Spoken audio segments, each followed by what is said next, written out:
Thin layer chromatography, TLC, is a method used for rapid qualitative analysis, where components in a mixture can be separated and identified. This video is focused on the general method or procedures used in TLC, and for information on the theory, you can check out your lab manual or lab guide. Separation occurs on a thin layer of silica on top of a solid support such as a sheet of glass or a sheet of plastic as seen here, and this is called the TLC plate. The properties of the silica and the properties of a solvent are used to draw the components up the plate. Differences in the properties of the components in the mixture mean that each component will travel up the plate at a different rate, and this causes a separation. The separated components can be identified by comparing how far they travel along the plate relative to reference material, also known as standards. Let's take a closer look. First of all, we need to prepare the TLC plate. Make sure that you handle it only by its edges or use tweezers since we don't want to contaminate the silica gel surface. A ruler is used to draw a line using a pencil about 1 centimeter from the bottom edge of the plate. And draw only a very light line and try not to score the surface of the silica. This line is called the origin. Vertical markers are spaced about 1 centimeter apart along the origin. These markers are used as points of reference when applying mixtures and standards dissolved in a suitable solvent. And here we are going to run 4 lanes, lane A, B, C and D. In this demonstration, we're going to see how to separate and identify using TLC. In this bottle, the identity of the contents is unknown, but we do know that it contains either compound X or compound Y, or even a mixture of both. In this bottle, we have an authentic sample of compound X, a sample which we know beyond any doubt is compound X, so we call it standard X. This is our first reference. In this bottle, we have an authentic sample of compound Y, sample which we know beyond any doubt is compound Y, so we call it standard Y, and this is our second reference. The first part of the TLC analysis is to spot the plate. We use a capillary applicator to apply a spot of standard X at the origin in lane A and again in lane C.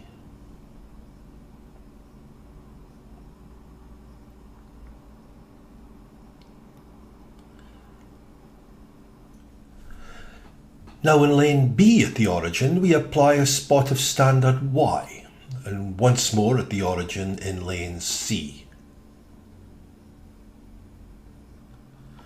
And note how we use a clean capillary applicator with each solution.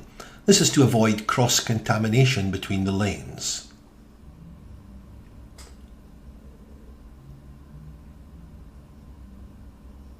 And so with a clean capillary applicator, we apply a spot of the unknown in lane D.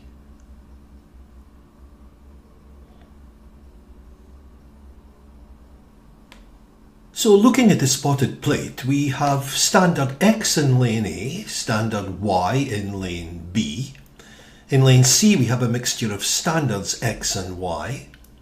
And in lane D we have our unknown, which is either X or Y, or a mixture of both. Let's find out the composition of the unknown. A pre-measured volume of a suitable solvent is added to the developing chamber. You'll normally be told which solvent to use. The developing chamber is covered with a lid for a few minutes, and this few-minute waiting period allows the atmosphere inside the tank to become saturated with the solvent vapours. The spotted plate is quickly placed inside the developing tank so that the bottom end is immersed in the solvent pool. We must always make sure that when we first put the spotted plate into the solvent pool, the origin is above the surface of the solvent. Generally, the solvent will take just a few minutes to ascend the plate, and we can usually see the front edge of the now wet silica slowly ascend the plate. This boundary between dry and wet silica is called the solvent front. When the solvent front is close to the top of the plate, say about 1 centimeter from the top, the plate is removed from the developing tank. and the solvent front is quickly marked with a pencil. There are a number of ways to see, or as we say, visualize developed TLC plates. A common method is to place the developed plate underneath an ultraviolet or UV light source. This method of visualization is by far the most common in your lab. If a fluorescent indicator is added to the silica will fluoresce under UV light. Chemicals on that plate, however, will usually show up as dark spots. Sometimes, when the chemical on the plate is UV active, the spot will fluoresce a different color than the silica and be visible in that way. But most compounds will just show up as dark spots against the fluorescent silica background. So while visualizing the plate under UV, we're now able to outline all the spots with a pencil so that we can locate the spots under visible light. And once all the spots are outlined, we can remove the plate from the UV light box. And now that the plate is no longer under UV light, we can see all the spots together with the solvent front. Let's take a closer look at the results. By comparing the results in lanes A and B, we can see that compound Y has travelled further than compound X. Now comparing lane C with lanes A and B, we can conclude that the lower spot is X and the higher spot is Y. This is called indexing the references.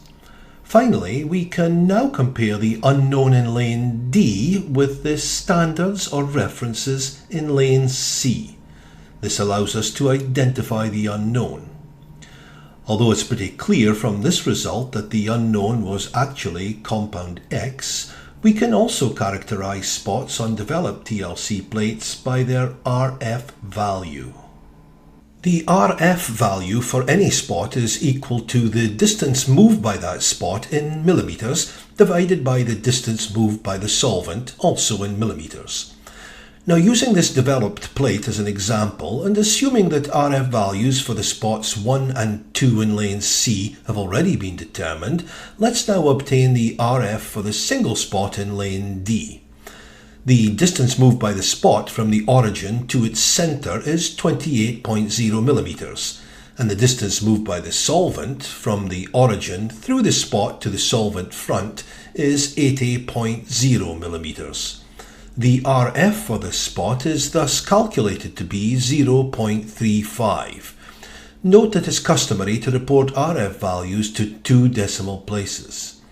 In this example, the RF of 0.35 for the single spot in lane D compares favourably to the RF of standard X in lane C, so we can confirm that the unknown was in fact compound X. Here we see the measurements being made and recorded in the notebook.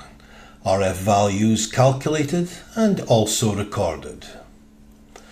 The closer the RF value of an unknown is to the RF value of a standard, the greater the chance that the unknown is the same as the standard.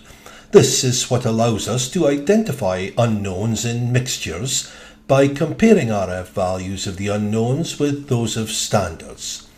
It's unlikely that RF values of analytes will exactly match those of the standards to the second decimal place. This is due to a combination of experimental error arising from various factors, including measurement uncertainties and inconsistencies in the TLC plate. Nevertheless, in most cases, it's possible to confirm the presence or absence of a compound by comparing its RF value to that of a reference or standard run alongside it on the same TLC plate. Here we can see that the RF of the spot in lane D is much closer to the RF of compound X than the RF of compound Y, and since we knew that the unknown was one or the other, we can confirm the unknown's identity as being compound X.